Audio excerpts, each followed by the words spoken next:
guess we'll start this way. Who do you think won the trade deadline? As it is, like the biggest trades actually happened beforehand. Everyone thought D'Lo, no, and I'll tell you why in a minute. Everyone thought, these big names, no, it's not gonna, DeJounte Murray, no. Why isn't it going to happen? Because the second a name is out there, then the person's like, oh, I'm going to lowball you, and they're like, well, no, I want more because he's a big name. We knew nothing big was going to happen. So, like, who's the biggest name that got traded? Bojan when Bojan to the Knicks is the biggest name that was traded, right? Jan and Stretch. It was a bunch of little ones for me, little trades that, and I'm pulling them up because I want to make sure I don't forget the one that I want to talk about. It was all side chicks, right? Like, that's exactly what it was. H. Yeah, like that's exactly what it was. We care about. I don't even know if it was side. It might have been like the side of the side. like a jump off. Yeah, like a jump off. Okay. Yeah, it's like I got my steak, I got my mashed potatoes. This is like the asparagus. Like yeah. We're moving over, man. Push it aside. And, the Warriors made one big trade for you. They got rid of your favorite player. Hallelujah. My high school alma mater. Hold on, my high school alma. That's what I don't like about it. But so Corey Joseph gets traded back to the Pacers, and they immediately waive him. So that's nothing. The Raptors trade for Spencer Dinwiddie. This is what's crazy, and I'm like, oh, that's nice. Actually, he could be a nice like veteran kind of guard for them. They waived him to save $1.5 million. 1.5. The Milwaukee Bucks are paying more for Mike Budenholzer not to coach than they waived this guy to, which it's too bad because I did some really good photoshopping and I'm going to show it to you. JD is working on his graphic design. JD, you stink. Here's what I was able to do in about 15 seconds. Welcome to JD catching straight. And it's so much for that. It's all for nothing. So the ones that actually I think are sneaky under the table. I think so Alex Burke to Bojan, I think we'll talk about that one. The one that no one's talking about that they should are two for me. Daniel Gafford. Mm-hmm. Daniel Gafford to the Mavs is one where no one's going to talk about that trade. No one's going to be like, who the hell? That is a big that I think is going to complement and be a perfect fit in with that Kyrie Luka dynamic. That's going to be one of those under the table things. People are like, hey, how'd they go on that little run? Where are they getting this rebounding? Can he start for them, Tom? I think he will be their starter.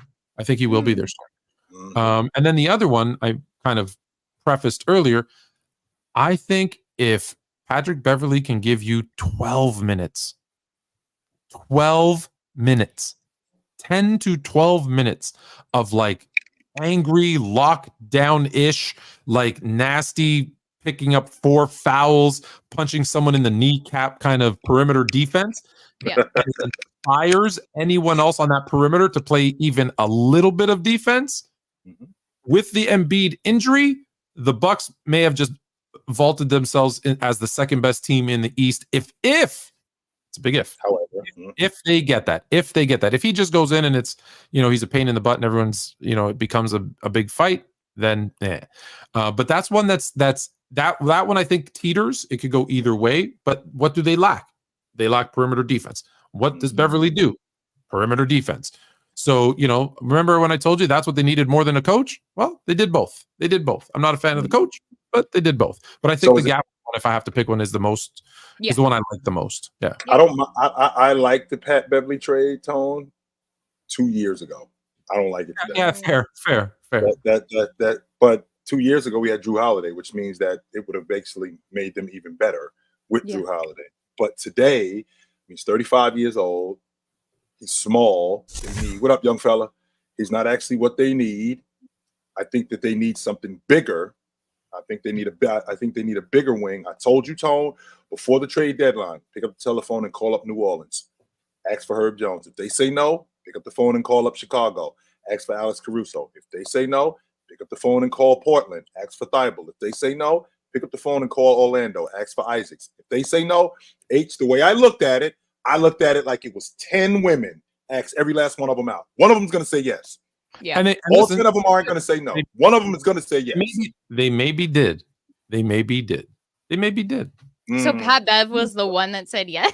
Is that the only one? Because Now, I love that Caruso. I mean, Jay, you're absolutely right. I'm kind of well, we can get into the Bulls more. Obviously, Mhm. they've made, I think it's what, 3 seasons with no moves at the trade deadline. But Caruso, why was he not? because they think they're good. The Bulls No, think they don't. the Bulls, They're not. They No one can be 100%, that delusional. 100%. no, They they do. they're good. They Yeah. think They think we're they're in what? good. Yeah, they think we're what? They're in what? Ninth? They're in ninth, Yes. 10th, Mhm. Oh ninth. yeah. They're like, hey, you know what? We can go on a little run. We can go on a little run. You know, Zach LaVine got hurt. We win games when Zach LaVine's not in the lineup. Maybe we can go on a little run here. Like that's why I say people forget. Like I don't know if you've ever had the luck to either sit in or sometimes they've put out the videos of the war rooms, right, where you can sit in and listen. I'm telling you, man, they were working the phones, but like it's not always as easy to make a deal. Like try play No, it's Monopoly. not. Yeah. Good luck. No, it's not. 100%, Tony. You're correct. It's You're tough. absolutely So, correct. you know, so when you Mhm. say Pat Bev, and listen, we were talking about this year, Mhm.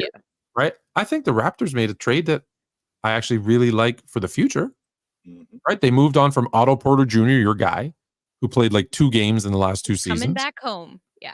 Kira Lewis Jr., who they just picked up and didn't really play any. And they brought in Canadian, not a big deal, Kelly Olynyk. Nice, Kelly whatever. O. Yeah. But more so, Oche, I'm going to say his last name wrong. Ajbaji, Ajagbi. Ajagbi, Ajagbi. who's like 23. He's going to fit in nice. He's young. I think he's going to fit in really nice with what they're building around Scotty Barnes like 2 years from now. You know, they kept Bruce Brown. They're like, he's going to be our veteran kind of guy, I guess. You know, so that's a trade that, you know, for Raptor fans, they're like, what the hell was that?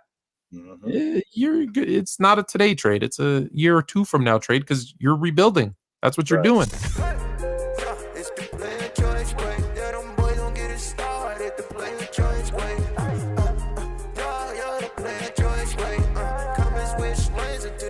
Enjoy, wait,